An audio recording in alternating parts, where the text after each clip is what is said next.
Welcome back to Voices of SITA, your passport to real, unfiltered chats with people that make SITA great. I'm excited to welcome today's guest. He is a seasoned tech innovator with a remarkable track record of building and scaling companies internationally. He has spent over 15 years at the forefront of the startup world, founding ventures like Startup Embassy and One Seed Inc. in Silicon Valley. Throughout his career, he has led groundbreaking projects, unified teams across different disciplines, and delivered impressive results in high energy, fast evolving sectors. Now, as the Director of Innovation Lab at SITA, give a warm welcome to Jordi Valls. How are you? Very good, Dietrich. Thank you for having me. No problem, no problem. Thank you for being here. Did my research beforehand, right? I wanted to make sure uh, the guests understood the importance of this conversation and the importance of our guests. So excited for you to be here with us. Yeah, it always sounds so good when you summarize 15 years into three sentences. It feels like, okay, next thing I'm founding is Apple, It's like Yeah, that's nice. That's nice. Well, welcome. And we could just dive into it. First perfect. off, can you share, any memorable turning points or decisions that led you to pursue a career, focused in innovation? Because it seems like it has been a pillar throughout your, 15 years. Well, I think it was quite intuitive. I think we are all kind of like have a tendency to do certain things, right? And my tendency was always to either be very curious and try to understand certain things and also to build whenever possible. I didn't go down the, let's say, technical route. I'm not an engineer by training. Right. But I was always very curious. And then my my youth, I get, was at the same time as the internet exploded. So I think that happened naturally, the curiosity for such a big thing Yeah. happening right in front of me, like in general computers, and it definitely influenced me to then go down into, let's say, tech. I don't even see myself sometimes as like just going down the path of innovation. I Right. just think I see myself as going down the path of, you know, tech and trying to do something useful and interesting, and that if that means innovating, which I Yep. guess it does, right? That's Yep. how I ended up here. I think it's a combination of technology and it just being curious, right? And you find yourself going Totally. down this path. So, um, 15 years with being in the technology and being curious, led you to co-founding a variety of different companies, but it also led you to SITA. So, hmm what initially attracted you to SITA in the air transport industry? Well, to be honest with you, I've heard this. What I'm gonna say, I've heard it many times, which is I didn't know SITA until I joined SITA, right? Or until I was interviewing for SITA. Yeah. SITA is this type of company that it's enabling so much of what many people in this world is doing, which is traveling, but nobody knows about it. And so I was the same. I was like, okay, this company, SITA, interesting. And then you start looking up and you're like, oh, wow, interesting. Okay, so this happens because SITA is there. This Yes. other thing happens because of SITA is there, right? And I remember the week before joining SITA, I was flying back from London with my family and they stopped us at the gate. They said, oh, just let me check one thing in the passport. And I see in the screen SITA. Yeah. And I'm like telling my wife, look, that's the company I'm joining, Yeah. So the decision was not because what I knew, but because of I think the moment in the world, and especially the moment at SITA, where we know that there's so much that can be done better in the industry. And also, if you're new to the industry like me, I think it's an extremely exciting industry, right? There's so much stuff going on. There's so much stuff that has been going on for years, but it's still interesting, right? How we basically put hundreds of people in a metal tube and fly them for hours and at crazy speeds up in the air, and then all the systems that allow that for that to happen, whether they are in the engineering side, on like aeronautical side, or in the legal side and Right. border side, and and obviously also in the airport itself, like how we check in bags and have that experience even happen, and Yes. and, and people notices that when something goes wrong, right? And all of a sudden you have, I don't know, 300 people complaining somewhere because things that are not fixed immediately, right? Because we're Right. so used to that idea of traveling being so seamless already.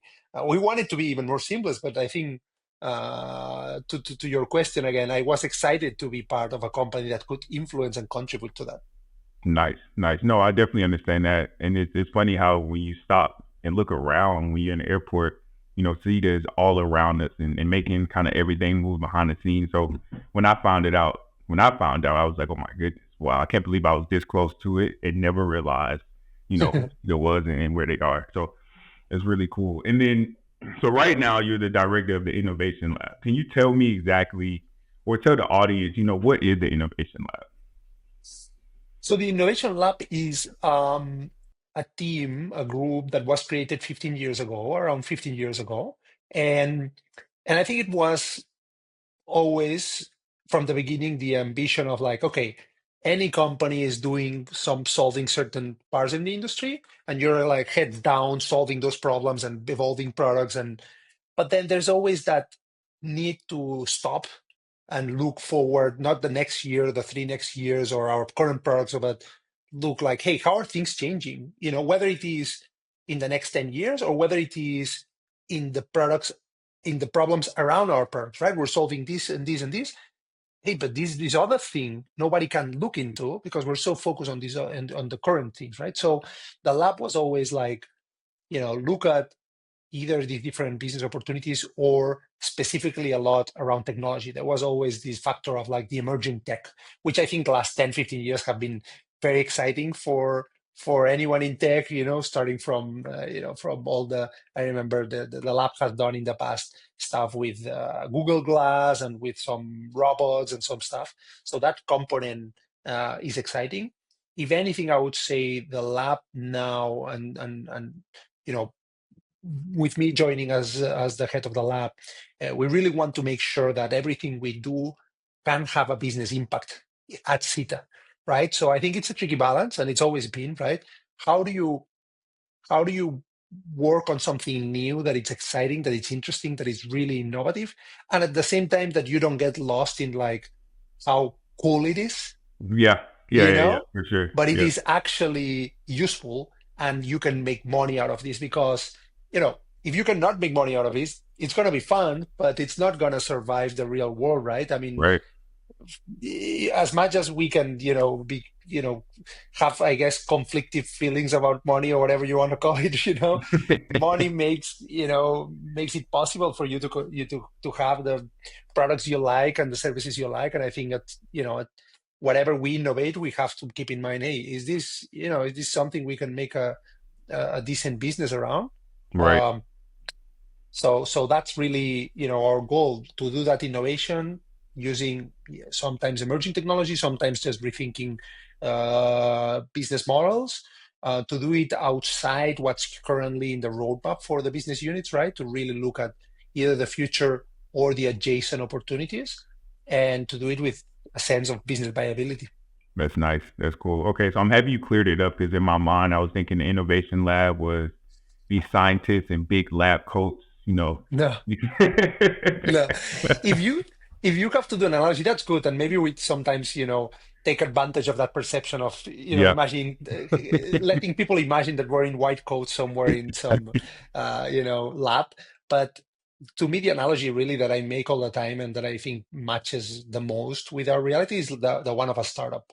We are literally a startup. So many of the initiatives that we're thinking about, and my background is 90% on startups.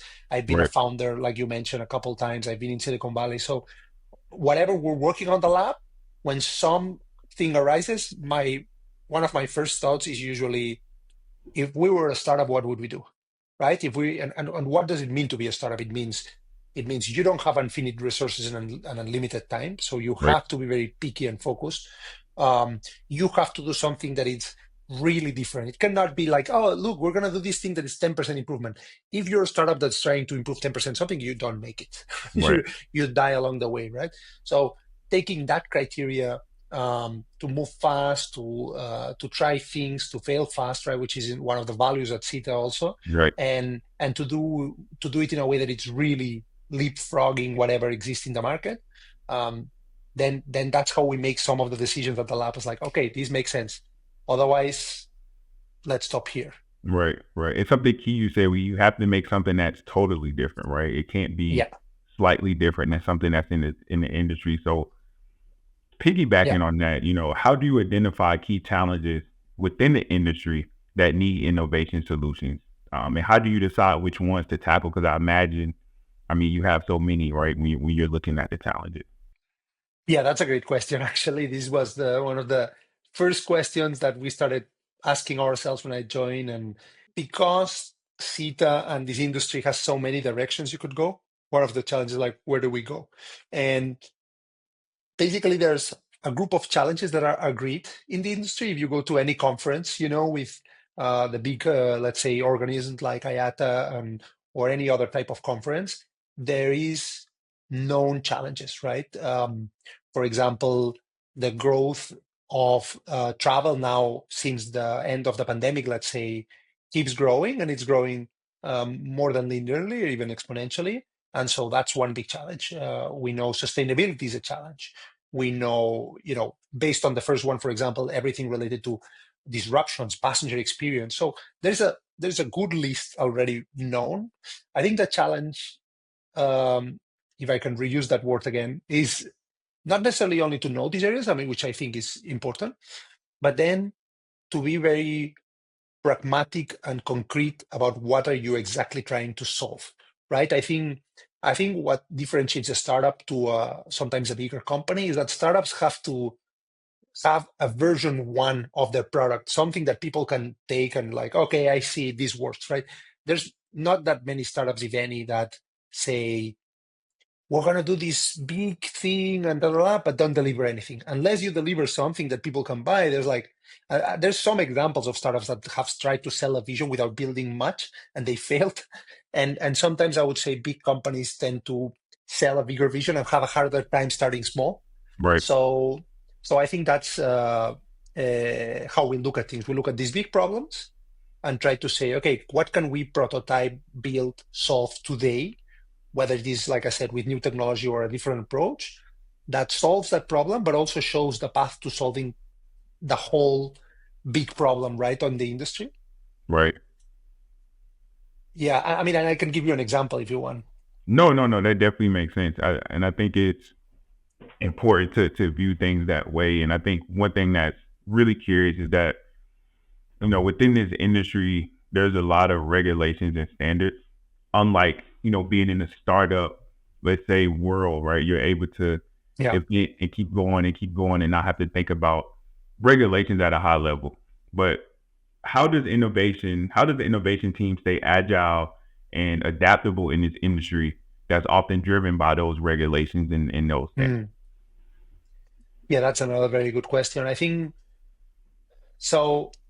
I usually share this quote or motto that Facebook used to have in the beginning. You probably remember Facebook used to say internally, move fast and break things, Yeah, yeah, right? yeah. Hmm. And and I think that's a good motto, and I think it should be applied when you're starting small. So finding those areas where you can move fast and break things, and that breaking certain things is not going to have big consequence. That doesn't mean break everything. It means pick areas where moving fast and breaking some things is not going to have huge consequences, but it's going to give you a lot of learnings about what you can solve, about what you can build or what you can sell, right? So we're picking those areas where we believe we can move fast and break things, Like, and yep, then we're gradually as we as I said, I've been 10 months, 11 months in the job, right? right. So Hmm. my goal now is that we pick better those areas where we can move fast and sometimes create, let's say, this sandbox to move fast. And then as we become good at that, maybe down the road we can pick areas where regulation or legacy systems are much more um, restrictive to our ability to move. But right now, I think there's plenty of opportunity on things you can do in areas um, where there's where regulation is not, constraining you too much. And I think there's more. I don't see regulation. Obviously, there's an excess in regulation sometimes, but I don't see regulation as a problem. Regulation is a way to make things safer, right? To make things, basically safer for people and fair, or whatever the goal for that regulation is, right? So we don't want to make things dangerous, or so it shouldn't affect us too much. What you want is to find the right partners to do that at the scale where you're not taking that risk. So, for example, if you're doing some proof of concept in some environment where there's no end user yet, you're out of the regulation because you're just testing. And from that, you can still validate a ton of things, right? And then you gain certainty, you gain, knowledge that, okay, we now learn enough to do it in the, let's say, in production environment where, like we say in technical terms, right? Basically in the real world. And so that's all, in my opinion, that's all the process of a startup, which is reducing uncertainty gradually. And once you've reduced enough uncertainty, then you go jump into the real world as soon as possible also, and deal with the regulations of each case. Nice, nice. So, I mean, you answered the question on, how do we approach the challenges? How do we innovate within the regulations and standards, right? When bidding these new solutions. So how does the SITA Innovation Lab operate in terms of, testing and prototyping a new solution before, bringing it into the market? Mm. Well, I think it depends on the case. I think Okay. some cases will be, you don't even have to build anything. You just do Hmm. interviews and Right. you're like, okay, I've validated that everyone says no to these type of questions that we could assume that means this makes no sense, right? Some of the cases you have to build something, and sometimes it might be just a visual prototype that has no inner workings. Let's say that it's literally just like Figma, like this design Mhm. tool, you just tap Yep. a button and it clicks, and you show this to a few users. Sometimes it might be, a combined effort with an airline or an airport that we work with, and we say, okay, let's get this working prototype that in reality has some type of spreadsheet behind or some system in front of your employees to see if that works, right? Uh, and sometimes that's not enough, and you have to actually build some specific technology, right? We don't fear at all building technology. The opposite, I would say we happily build technology in Yes. the lab, Yes. but always tied to the fact that is this helping us validate that this makes sense? Right. Like I was saying before, the goal of a startup is reducing uncertainty. I would add the goal of the startup is reducing uncertainty at the minimum effort every stage. Making more effort than necessary to validate one stage in particular is wasting energy too early, right? Because maybe you then discover that didn't make any sense. Right. So we combine all these tools, whether it is qualitative interviews, quantitative data, with this prototyping, where it is actually building something, and then what you want, and the critical piece is to find that partner, airline or airport, that we can that we call them willing, that they're very willing to go through this process together to then build whatever we have to build, but like do it together basically. Yes. Yes. Exactly. That's really cool. It's really cool. And then I know early on in the conversation we talked about these emerging technologies. Is there any emerging technology specifically that excites you? As you look ahead into SITA's innovation roadmap. For sure, I don't think I'll be very original here, but I think AI is the AI is the source of excitement for me, for the lab, and I think for tech and the world in general, right? I mean, the basically there's been different waves of AI, right? The last maybe 10 years or so, there's been an incremental impact of, let's say, machine learning, basically, right? Of the ability of this software to gather a lot of data and predict, to a point where it actually was very accurate, right? And all of a sudden we had these models, these AI models that literally told you something before it happened. And I think that's been a huge revolution. But what's happened the last couple of years is that when they started, instead of throwing just some specific area, they started throwing billions and billions of data of all the world's data, internet, everything. All of a sudden, these models not only knew how to predict, the weather, but all of a sudden knew how to predict talking, right? And all of a sudden, they're talking to us. And I think that's so mind blowing. And like, people is talking about intelligence, right? Which I think we should treat it as intelligence, because they're absorbing so much information and doing it in such a advanced way that now not only they talk, they sing, they produce content, they produce music, and they do it in a way that like a human connect all these modalities, as they call, right? And so the advent, how they call it, the advent of intelligence, for the first time in histories, in humankind's histories, it's going to have a huge impact. And I think it's not happening all of a sudden, like many people say. It's literally gradually happening, but we're seeing a lot of advancements, and I think that's going to change in the coming this year, the coming 2 years. It's going to change the way we build software, the Yeah. way our apps at SITA work, the way our apps on our phones work, and so that to me is extremely exciting, and I think SITA is is in a position to influence positively the industry, Yeah. leveraging this trend basically. Yeah. I agree. And I guess crazy to think that we're actually living in it right now, right? We're living Yes. in the era of AI. So Yeah. I'm excited to see how it integrates with our technologies, and the audiences just have to stay tuned, right? To see Yeah. what that looks like. Um, Yeah. so you've been with the company for around 9 or 10 months now. Any solutions that you can share that you are most excited about within SITA? Um, you mean within the lab in particular? Correct. Yeah. I think, like I was saying on AI, we're looking a lot at conversational AI, basically, right? And so one of the first use cases that we're discussing is everything around how that will help passengers, how that will help passengers know what they need to know at every moment, and how that will help passengers interact with our customers, basically, right? The airports and the airlines.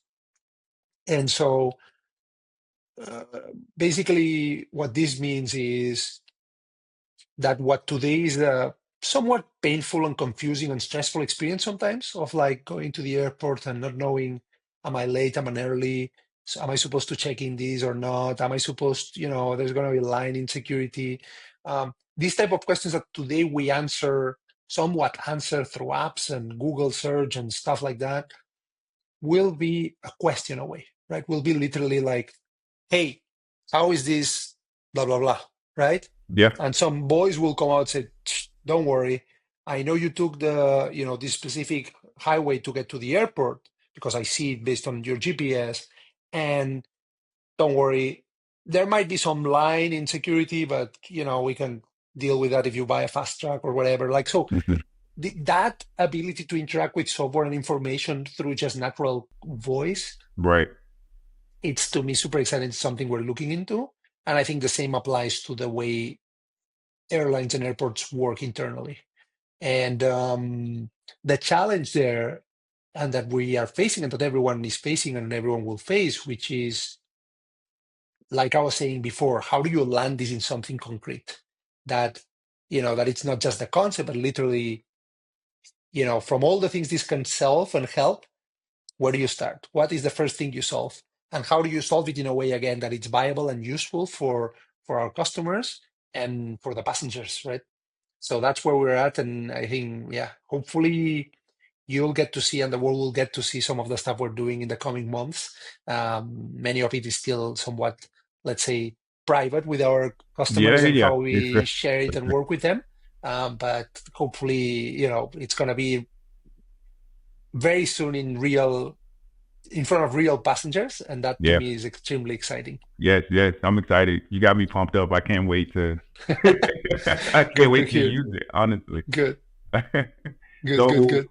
So looking back, on your journey, and this podcast is really meant to give our audience, insights on what it's like to work at SITA, but also advice to any young dreamers or young professional out there, right? So what advice would you give to a young professional who wants to innovate in the tech space? I think, like I was saying before, the first thing that I think some people has inherently and some people can develop, if not, is curiosity. I don't think you're gonna get anywhere in innovation, or or even, to be honest, in many things, especially given how AI is taking over, some of the tasks we do as humans. I think curiosity is at the core of, yeah, of really being human, of really feeling fulfilled, in my opinion. And so I would recommend everyone to find ways, to answer their curiosity. I think everyone has different types or degrees of curiosity. And so I would say find that.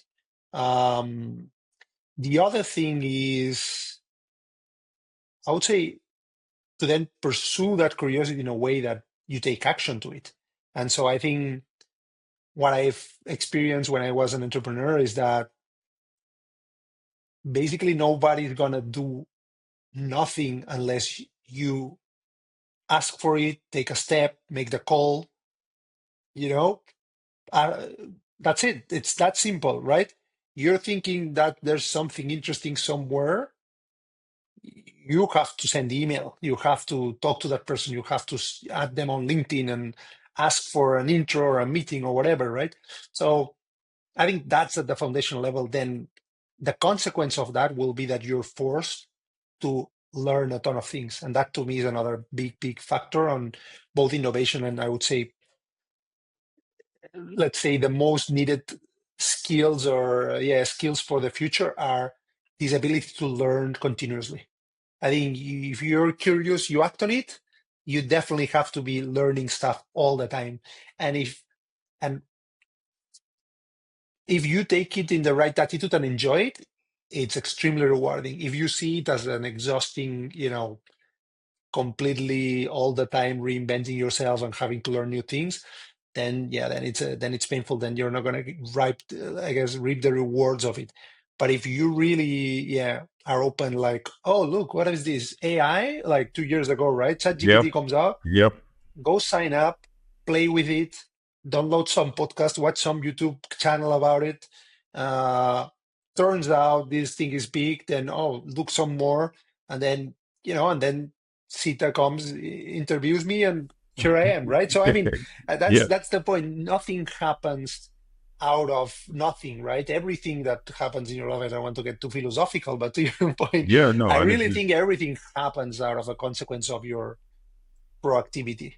And the yeah. more proactive you are, you might end up in different paths, but you'll end up somewhere, in my opinion, much better than if you don't act on that curiosity.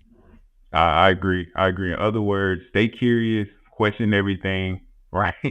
And be consistent. Exactly. Exactly. Stay curious, stay foolish, like Steve Jobs said, right? I like it. I like it. So where do you see not only yourself, but where do you see the innovation lab heading, in the next 5 years? Well, 5 years, it's a lot or very little, depending on how you look at it, right? I think it should be a lot, in the sense that things are really accelerating in the world, with specifically with AI. So my hope is that, as I said, it's been only 11 months. My hope is that we solve some real problems in the next, for example, the next 6, 12, 18 months, Okay. that make a strong business case that we can really solve real problems in the industry in a way that it's viable for SITA to develop. Um, and in a way that then puts us in a better position to go to even bigger things, right? Bigger things that sometimes might take longer, sometimes it might need more money, more resources, a bigger team, right? And the lab is today around 15 people. And I think that's a very good size for the stuff we want to do. Yeah. But maybe, maybe we're able to have more people solve these problems, and and so that could be one of the consequences. But really, the KPI here to measure is the ability to have impact on the Right. industry. So if you ask me in 5 years, um have most of the, or many, or a big part of the portfolio at SITA having been influenced by some of the stuff we basically thought, the lab would be the future. I agree. I agree. Nice. And I mean, every question I ask with, I guess, on the show, we have a lot of values here, and they show up in the way that we work every day, right? What would you say would be the value that most resembles your team, and how does it show up every day in what we do here at CETA? Um, I would say the value of, failing fast, Okay. which is polemic sometimes, with the idea of like really failing fast. But I really think, failing is critical to innovation. Failing is critical to learning. I was even recently listening to this explanation about how the brain remembers things, and it mostly remembers when you fail. It remembers them much more. And so that's the way to actually prepare for an exam or, prepare for life. And so it doesn't have to be a failure as in like I'm gonna die, right? It needs to be a failure as in I tried what I thought makes sense. It didn't work, but now I have this other thing from what I learned, right? So I think failing is learning from our failures fast is a critical value. Um, and there's to use the CETA's values, which I think makes sense, is this idea of doing it together, and doing it together doesn't mean we have to do it together. It means w- we have to find the we have to find the right goals that we want to do it together. And I don't know if that makes sense, but basically, I think we are a great team at the labs, and I think at CETA I keep finding amazing people, and I think sometimes people is like, no, I'm going to do this and then I'll tell you or something. I think if we do a good job at the type of things we pick, I think everyone will want to do it together. We will want to collaborate, and everyone will be more proactive at uh, at working together, basically. So I think those are good values. Apart from obviously the things I mentioned about curiosity, right, and yeah, and acting on curiosity. No, I agree. I think try fast, fail fast, is a good value that we have, and you see it every day. I mean, we have a lot of initiatives, right? A lot of projects, and see to give us the tools to get it done, right? Um, so I definitely think that resembles everything.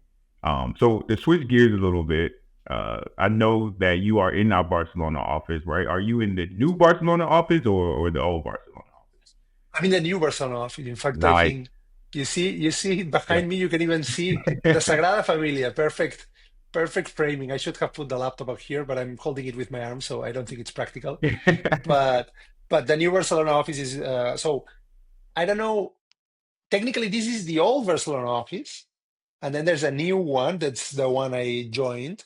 Um, and then this was reopened and dedicated to a part of the people in Barcelona, and then so yeah, I don't know which one is new, but there's two offices. I like both.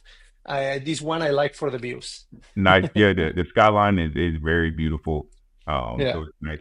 So tell me a little bit about, because I know a lot of people may not know this, but we are a global company, right? And each office, I like to think, have its own culture, right? When I visit the Prague office, it was a different culture than it was when I visit Montreal, right? yeah. A lot different. So tell me a little bit about the culture within Barcelona. How would you describe it? So I would say very energetic.